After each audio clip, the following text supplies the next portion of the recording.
friends, my name is Asim Jaiswal. I am the MD of Soul Learning Academy of Mala City.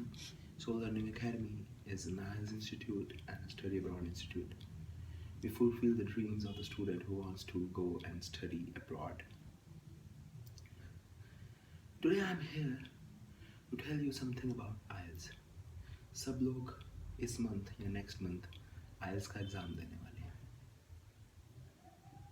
IELTS के बारे में सबको पता ही होगा कि 4 मॉड्यूल्स हैं, listening, reading, writing, speaking, right. तो जो अब एग्ज़ाम आप देने वाले हो, आपके लिए उसके अंदर क्या टिप्स होनी चाहिए कि आप अपना कॉन्फिडेंस कैसे बिल्डअप करें, राइट. ये सब करना होगा. हम बात करेंगे राइटिंग और स्पीकिंग की, क्योंकि यही तो एक ऐसे मॉड्यूल्स हैं जिसके लिए बच्चा कोचिंग लेता है. लिसनिंग एंड रीडिंग तो बच्चा 40 क्वेश्चन होते हैं वो कर सकता है अटैम्प्ट, मगर राइटिंग और स्पीकिंग के अंदर ही स्किल्स टेस्ट होते हैं. तो राइटिंग की मैं आपको कुछ टिप्स देना चाहता हूँ कि एक मिथ है कि जितनी ज़्यादा एडवांस लैंग्वेज लिखोगे उतने ज़्यादा बैंड्स आएंगे. ऐसा नहीं होता. आप ये मत सोचिए कि आप if you right more and more advanced language, more and more tough words, the examiner will give you bands. No. If you write simple, if you write to the point, if you write good with a little bit of variation, you can get 6 bands. Yes. ये एक experience वाले thing है. ये मेरे खुद का experience है. मैंने खुद ब्याज दे रखा है तो मैं आपको बता सकता हूँ. कोई ज़रूरी नहीं है कि आपको हाई फाई वर्ड्स बोलने ही बोलने या हाई फाई वर्ड्स या हाई फाई सिनोनिम्स यूज़ करने हैं. नॉर्मल रखिए मगर अपनी ग्रामर पे फोकस रखिए. ग्रामर सही होनी चाहिए, वर्ड्स का लिंकअप सही होना चाहिए, लाइंस बड़ी होनी चाहिए, तो आपके बैड्स आ ही जाएंगे.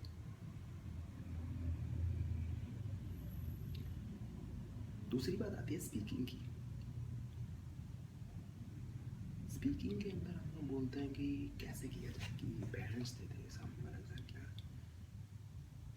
हम सबको नर्वसनेस होती है. नो प्रॉब्लम, नर्वसनेस तो होगी ही यार. आप दे रहे हैं एग्ज़ाम दे रहे हैं तो सबको होती है नर्वसनेस. इवन मेरे को भी होती है नर्वसनेस. फर्स्ट ऑफ ऑल अगर मैं कभी कुछ कर रहा हूँ तो इस वीडियो से पहले भी नर्वसनेस हो रही थी, तो नर्वसनेस होती है.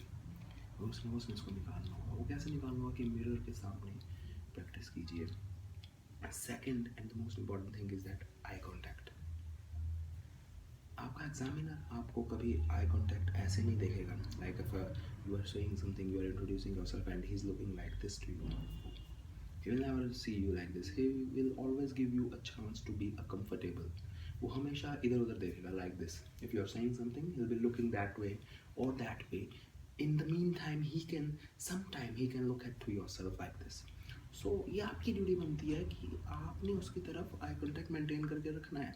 हाँ, you can express your ideas sometimes ताकि वो थोड़ा रट्टाफिकेशन ना लगे, थोड़ी क्रैमिंग ना लगे, वो आप कर सकते हो. मगर आपको 90% of the time, 95% of the time you have to be the eye contact with the examiner. That is the most important thing. And some other things होती हैं.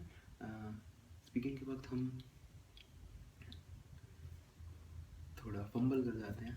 दैट इज़ नेचुरल, मगर उसको थोड़ा कंट्रोल कीजिए. ज़्यादा ना हो, लिमिट में रहे तो इट इज़ ओके. ज़्यादा होगा तो थोड़ा नर्वसनेस झलकती है. एक थोड़ा होता है कि जब हमको क्यू कार्ड मिलता है या हमको कोई भी क्वेश्चन मिलता है, हमारे हैंड्स कई बार लाइक दिस, ये होता रहता है. या this is not the thing. ऐसे नहीं रहना. नॉर्मल रहिए. लाइकवाइज जब आप आंसर बोल रहे हैं then you can express it like this, some of the hand movements, but not every time. Not, you are not making buildings over there, right. You are giving an interview. Hand movements अच्छी रखिए अपनी. Third thing आती है posture.